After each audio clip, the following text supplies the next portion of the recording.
هلو هلو، معاكم محمد من موري في فيديو جديد من خماسية.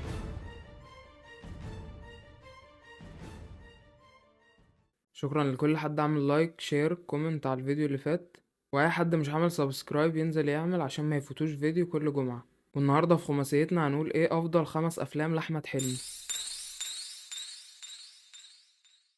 والمركز الخامس هيكون من نصيب فيلم اكس لارج. قدم احمد حلمي فيلم اكس لارج سنة 2011، وكان بيقوم بشخصية مجدي، هو رسام كاريكاتير موهوب. والده ووالدته توفوا في حادثة عربية وهو صغير، فعاش مجدي مع خاله عزمي اللي كان بيجسد دوره الفنان الراحل إبراهيم ناصر الله يرحمه. فكان خاله عزمي بيحب الأكل جدا، فمجدي طلع زيه وبقى وزنه زايد زي خاله. وخاله كان عنده أمراض كتير منها القلب والسكر والضغط بسبب وزنه الزايد ده. وكان دايما بينصح مجدي إن هو ما يهملش في نفسه وما يهملش في صحته وما يوصلش للمرحلة اللي هو وصل لها. وكان دايما بيواجه مجدي صعوبة بسبب وزنه الزايد ده في كل حاجة حتى اللبس. وبالرغم من ده كان مجدي عنده أصحاب كتير وأغلبهم بنات، بس كلهم كانوا بيعتبروه زي أخوهم. وبسبب ده كان دايما بيحس مجدي بالوحدة، وكان نفسه واحدة تحبه. فافتكر مجدي صاحبته من أيام الطفولة دينا اللي بتقوم بدورها الفنانة دنيا سمير غانم، اللي كانت سافرت من 15 سنة. وفضل يدور عليها مجدي على الإنترنت لحد ما لقاها وبدأ يتكلم معاها، ونزلت مصر فلقاها جميلة جدا. فخاف يعرفها ان هو مجدي، وقدم لها نفسه ان هو عادل صاحب مجدي. وكانت دينا دايما بتسأل على مجدي، بس عادل كرهها فيه، اللي هو نفسه مجدي. وأما قابلت خاله عزمي عرفها الحقيقة، وطلب منها ان هي تساعده عشان يخسر وزنه. وحاولت دينا معاه كتير بس ما وصلتش لنتيجة برضه.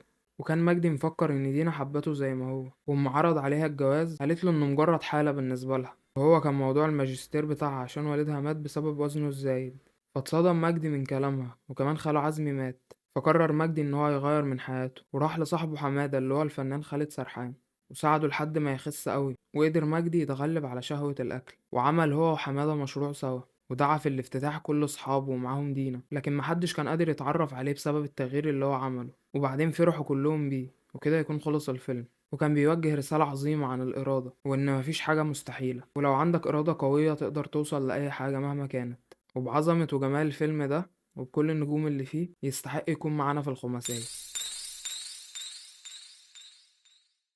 والمركز الرابع هيروح لفيلم ألف مبروك اللي اتقدم سنة 2009. والفيلم ده مستوحى من أسطورة إغريقية اسمها سيزيف. الفيلم أحداثه كوميدية وبتدور حوالين حلقة الزمن، إن شخص كل يوم بيحصل له مواقف، وبعدين الساعة 12 في آخر اليوم بيموت، ويرجع يتكرر اليوم تاني بس بمواقف جديدة وبنفس النهاية. وبطل الفيلم اللي هو أحمد حلمي اسمه أحمد جلال، اللي كان بيجهز لفرحه، بس هو كان شاب مغرور وأناني وسلبي أغلب الوقت. وطول الفيلم مر بمواقف كتيرة، وكان كل شوية بيتغير للأحسن ويفضل يموت ويعيد من الأول. لكن في النهاية بيموت فعلا بعد ما ضحى لنفسه بدل العربية ما تخبط أهله، وقرر إن هو اللي هيموت بدلهم. والفيلم مقتبس من الفيلم الأمريكي جراوند هاك داي، لكن فعلا قدر يتفوق عليه. ومهما شفت الفيلم ده مش هيبقى عندك مشكلة أبدا إن أنت تكرره. والمركز التالت معانا فيلم كده رضا اللي كان في 2007، وشارك أحمد حلمي البطولة منة شلبي. وقصة الفيلم كانت بتدور حوالين 3 توأم أمهم توفت وهي بتولدهم، وأبوهم اللي بيقوم بدوره لطفي لبيب كان نصاب، وكتبهم في الأوراق الرسمية إن هما شخص واحد بس واسمه رضا. وكبروا ال3 وبقوا نصابين زي أبوهم، وكان اسمهم بيبو وسمسم والبرنس. وكانوا بينصبوا على الناس باستغلال إنهم توأم، بس كانت طباعهم مختلفة. فسمسم كان مكتئب، وبيبو كان بيحب الكورة، والبرنس كان بيحب الأكشن. كان سمسم بيروح لدكتور نفسي اللي بيقوم بدوره الفنان خالد الصاوي، وعرف عنهم كل حاجة من سمسم. فبعت لهم منة شلبي اللي خلت ال3 يحبوهم ونصبت عليهم في الآخر. لكن سمسم بيكشفهم، واتفق هو واخواته ورجعوا الفلوس بتاعتهم تاني. والفيلم ده حقق إيرادات كبيرة ساعتها اللي عدت ال20 مليون جنيه. وكسب أحمد حلمي عن أدواره ال3 في الفيلم جايزة أحسن ممثل، وجايزة تقديرية للفيلم، وجايزة مني أنا بحصوله على المركز الثالث في الخماسية. والمركز التاني معانا هو فيلم عسل أسود اللي كان في سنة 2010. وقصة الفيلم بتدور حوالين شاب اسمه مصري اللي بيقوم بدوره أحمد حلمي. هاجر مع عيلته وهو صغير، وبيرجع لمصر تاني بعد 20 سنة من الهجرة بعد ما أهله توفوا في أمريكا. وبيواجه مصري صعوبات كتير في مصر بسبب تعوده على العيشة والثقافة الأمريكية. وبيشاركوا في الفيلم ده إدوارد اللي كان صاحبه سعيد من أيام الطفولة، وإنعام سالوسة اللي هي والدة سعيد، وكانوا جيران مصري. وبيمروا بمواقف كوميدية كتير سوا.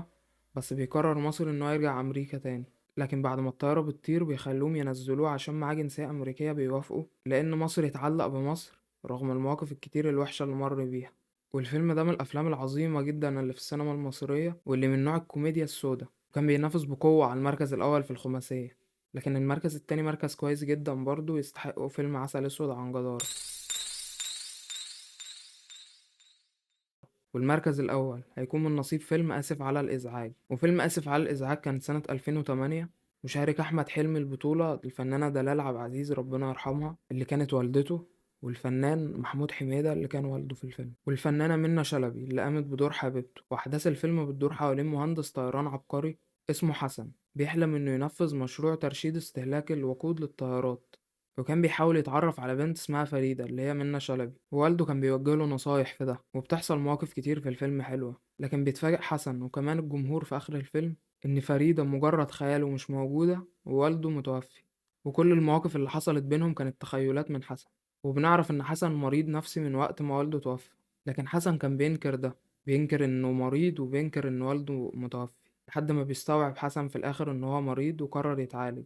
وبعد ما حسن بيتعالج بيرجع لحياته تاني، وبيقابل منة شلبي تاني، لكن المرة دي مش تخيلات. وكانوا ما اتكلموش قبل كده، لكن حسن بيقولها ان هو بيحبها.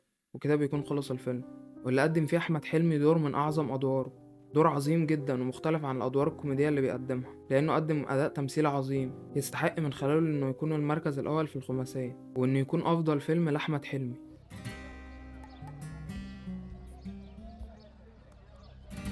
صباح الفل يا ابو رضا. ياه، احنا نقدر نبص لفوق؟ مين كان يصدق؟ حاسس بايه؟ حاسس ان انا طاير.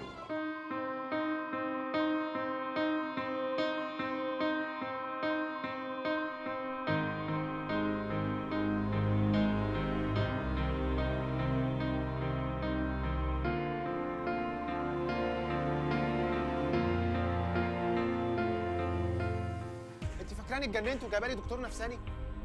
كنت فاهم ان هم مشوني من الشغل علشان كده تبقي غلطانه. انا سبت شغل بمزاجي علشان انا عاقل مش مجنون. ايوه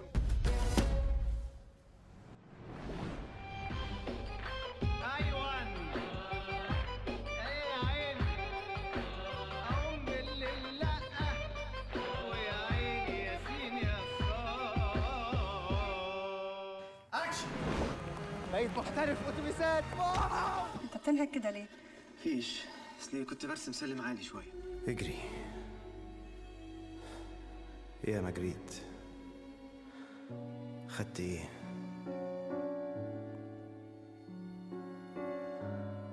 حياتك متعلقة، في لحظة ممكن تبدأ وفي لحظة ممكن تنتهي.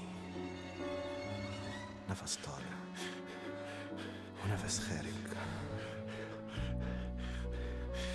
ممكن تموت وممكن تعيش، بس يا ترى لو عشت هتفهم. أنا عايز فرصة واحدة يا رب. اجري لحد نهاية الطريق.